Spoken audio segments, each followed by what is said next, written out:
I'm going to read Corduroy by Don Freeman.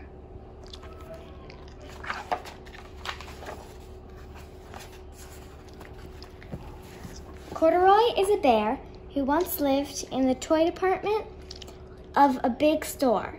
Day after day, he waited with all the other animals and dolls for somebody to come along and take him home.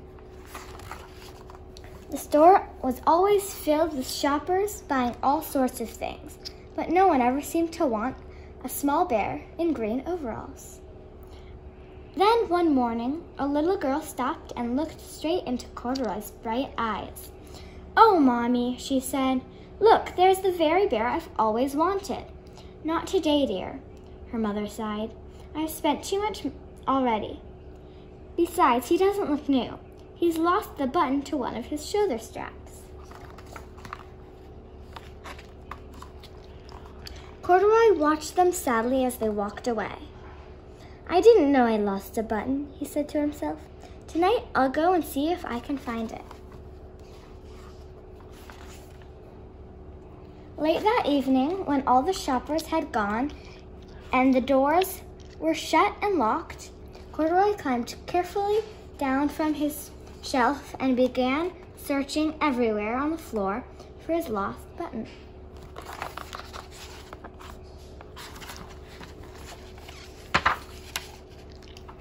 Suddenly, he felt the floor moving under him. Quite by accident, he had stepped onto an escalator, and up he went. Could this be a mountain, he wondered? I think I've always wanted to climb a mountain. He stepped off the escalator as it reached the next floor, and there, before his eyes, was a most amazing sight. Tables and chairs, lamps and sofas, and rows of beds. "This must be a palace," Corduroy gasped. "I guess I've always wanted to live in a palace." He wandered around, admiring the furniture. "This must be a bed," he said. "I've always wanted to sleep in a bed." And up he crawled onto the large, thick mattress. And then at once, he saw something small and round. "Why, here's my button," he cried. And he tried to pick it up. But, like all the other buttons on the mattress, it was tied down tight. He yanked and pulled with both paws until, pop, off came the button. And off the mattress, Corduroy toppled, bang, into a tall floor lamp. Over it fell with a crash. Corduroy didn't know it, but there was someone else awake in the store. The night watchman was going his rounds on the floor above. When he heard the crash, he came dashing down the escalator. "Now, who in the world did that?" he exclaimed. "Someone must be hiding around in here." He flashed his light under and over the sofas and beds until he came to the biggest bed of all. There he saw two fuzzy brown ears sticking up from under the cover. "Hello," he said. "How did you get upstairs?" The watchman tucked Corduroy under his arm and carried him down the escalator and set him on the shelf in the toy department with all the other animals and dolls.